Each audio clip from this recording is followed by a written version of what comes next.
होकर क्या कहा? रब फरमाता है महबूब ऐसे बैठो जैसे गुलाम बैठते हैं, मेरे सामने ऐसे बैठो जैसे, लफ्ज़ शायद जिसतल उबैद है, ये अभी लमसा भी इसकी करेंगे अबीद है, इस तरह का लफ्ज़ मेरे ज़हन से निकल गया। यानी आप देखना जमा है, जैसे गुलाम बैठते हैं, क्योंकि जिल्सा हालत के लिए आता है। तो फरमाया इजलिस, आप बैठिए। कैसे बैठिए? ऐसे बैठें जैसे गुलाम बैठते हैं, जो सारे गुलामों के सरदार हैं और सारी ज़ुर्रियत आदम सरदार हैं, सारी ज़ुर्रियत आदम के अल्लाह के महबूब अकबर हैं।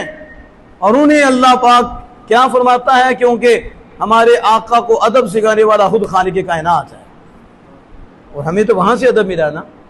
मैं महबूब ऐसे बैठो जैसे गुलाम बैठते हैं। और पढ़ो हदीस पाक, नबी अकरम सल्लल्लाहु अलैहि वसल्लम दो जानों के बैठते थे।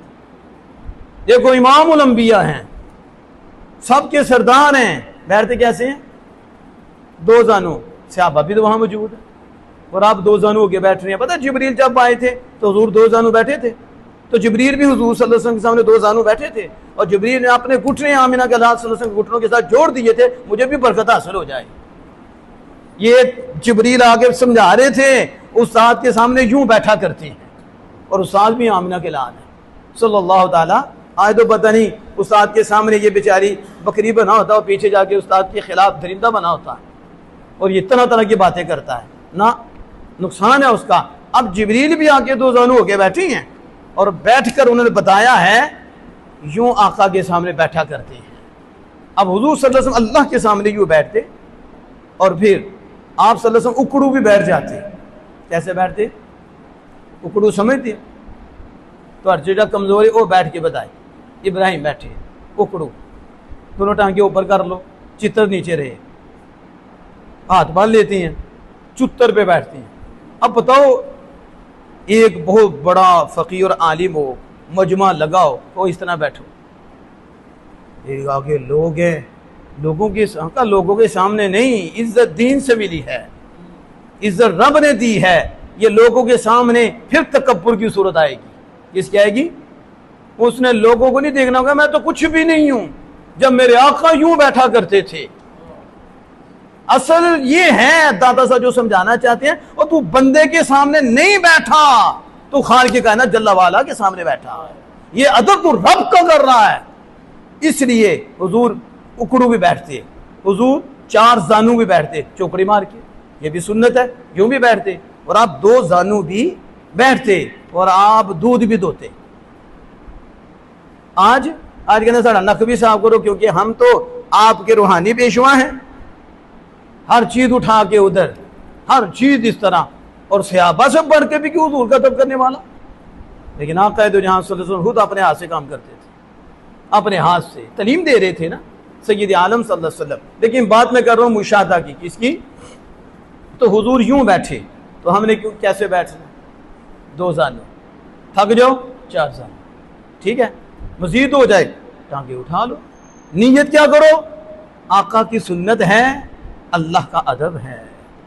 सुन्नत हमें खुदा का अदब सिखाती है, सुन्नत से ताज़ीम आती है, सुन्नत से अदब आता है, लेकिन ख्याल में रब रहे। क्या रहे? इसलिए मीर अब्दुल वाहिद बिल ग्रामी रहमतुल्लाह अलैह ने लिखा था, मल्लाहुल मौला फलाहुल कुल, फरमाया जिसका रब उसका सब। बात ही खत्म हो गई। क्या हो गई? नहीं आते कहते हैं जो लीडर वो, लेकिन मीर अब्दुल वाहिद ने कहते हैं मल्लाहुल मौला फलाहुल कुल, मल्लाहुल मौला शर्त है फलाहुल कुल जज़ा है। जिसे रब मिल गया उसे सब मिल गया। तो रब की तरफ तवज्जो करो। ज़ाहिर है ये बात ऊंची है, मुशाहदा किया है। सुनो इस मुशाहदा पे वाक़या सुनो। कभी औरतें भी बंदों को सीधा कर देती हैं, लेकिन ज़्यादा बंदे ही औरतों से सीधा होते हैं। क्या होती हैं? सीधा होते हैं। दो माना है, औरतें कभी बंदों को सीधा कर देती हैं, और ज़्यादा औरतें ही बंदों को सीधा करती हैं। क्या डींगा करती हैं?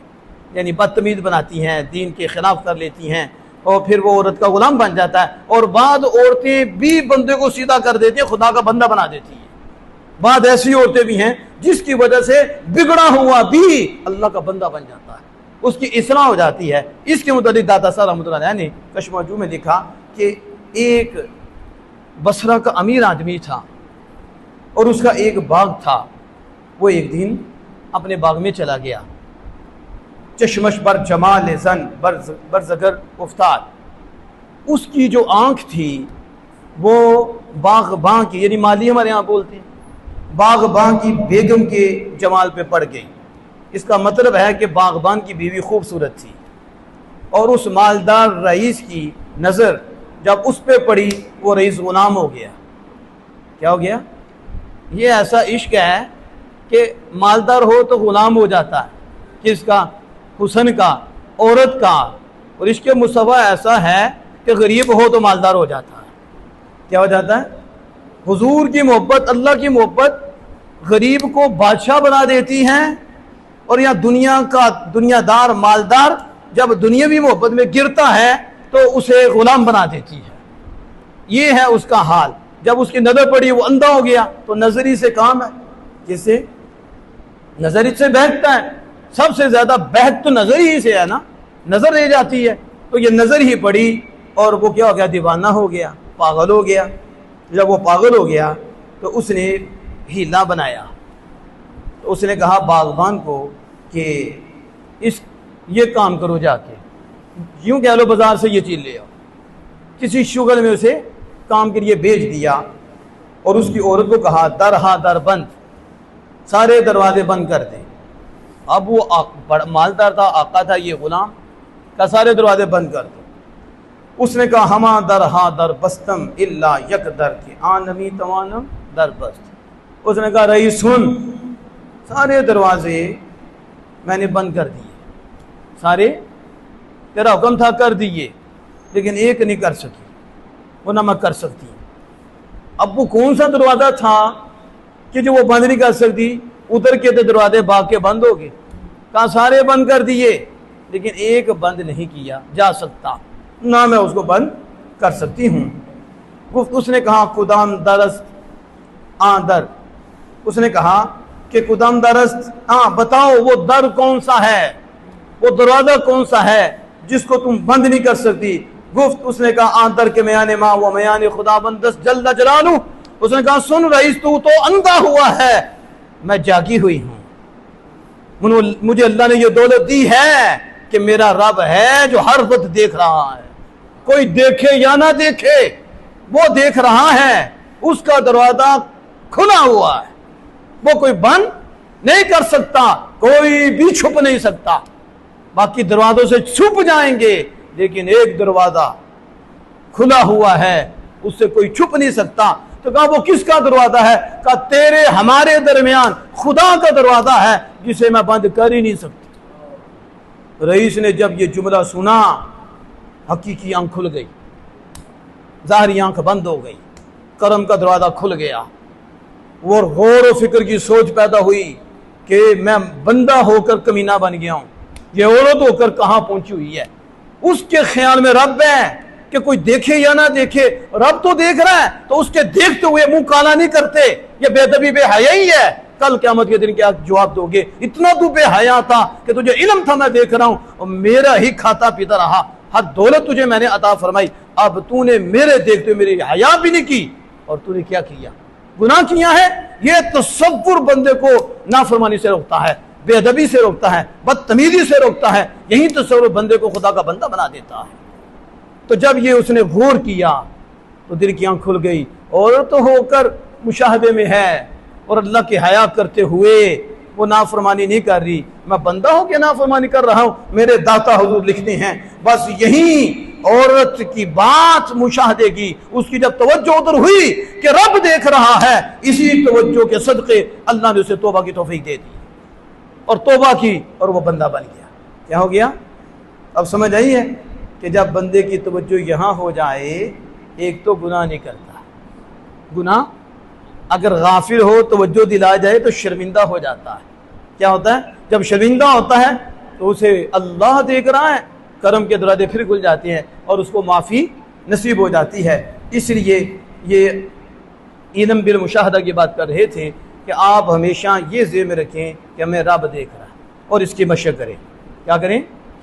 ये नहीं कि एक दिन में ही हो जाना, मेरी एक तकरीर से हो जाना है, ठीक है ना? हमें दावा है, ठीक है, हमें दावा भी नहीं है। कोई दाता साहब दावा करें तो समझ भी आए हमें कि हम तो गुनाहगार हैं, हम तो उनकी बातें जो हमें आती हैं, अल्लाह का फजल है, थोड़ी बहुत हम कर लेती हैं, अल्लाह करे कबूल हो जाए, हम भी आमिल हो जाएं, हम भी इस पे चल पड़े। तो ये अर्ज कर रहा हूँ, हज़रत हातिम असम, उन्होंने कहा था 4 इल्म हासिल किए, बाकी से निजात पा गया।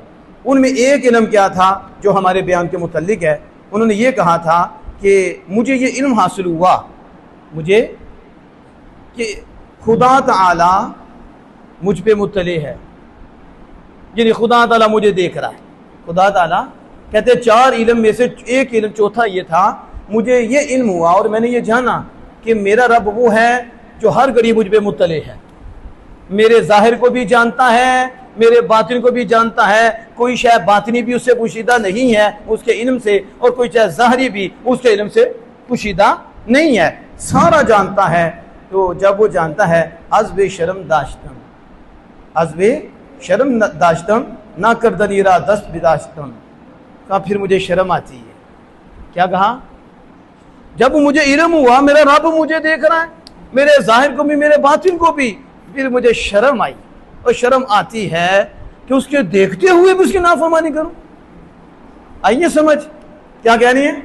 आज तो पता नहीं किसको किसकी शर्म होगी, कितनी देर पैसा खा लोगे, एंड मौत आएगी, फिर रब पूछेगा इतने बेहया थे, दीन का नाम लेके खाते रहे और लोगों को बताते रहे रब देख रहा है।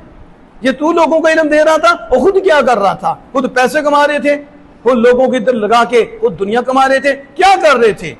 आदम आंख खोलते हैं कि मुझे इल्म हासिल हुआ इस चीज का, मेरा रब मेरी हर शय से मुत्तले है। तो जब वो मुझे देख रहा है, मुझे शर्म आती है कि वो देख रहा हूं, मैं उसकी नाफरमानी करूं। मैंने नाफरमानी से हाथ उठा लिया है, दस्त बदाश्तम, हाथ उठा लिया। मानो तू देखे तो हाथ में सम ऐसा नहीं है कि तेरे देखते हुए गुनाह करे। शर्म की बात है। किसकी? कितने शर्म की बात है। क्या है? कितने शर्म की बात है कि वो तुझे हर घड़ी नवाजे और फिर वो देख रहा हो, तू बेशर्म हो जाए। ये हाथ में असम। तो दाता साहब कहते हैं कि चू बंदा आलिम बवत के खुदावन ताला बदो नाजिरस कारे नकुनत के बाद क़यामत अज़्ब शर्म दारत। यहाँ दादा साहब ने कहा जब बंदा आलिम हो जाता है और जब बंदा जान लेता है कि उसे खुदा ताला देख रहा है, तो जब उसका ये इल्म हो गया मुशाहदे का कि हर वक्त खुदा ताला देख रहा है, तो फिर वो कोई ऐसा काम ना करे कि क़यामत के दिन उसे शर्मिंदगी उठानी पड़े। किस काम?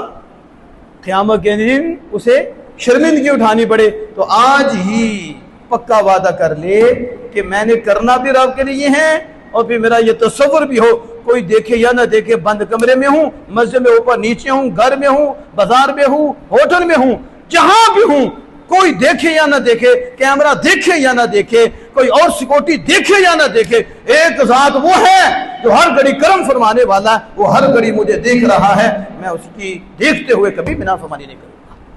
तो इसे कहते हैं इल्म बिल मुशाहदा। अल्लाह जल्ला वाला हमें ये दौलत नसीब फरमाए और अदब की दौलत मज़ीद हमें नसीब फरमाए।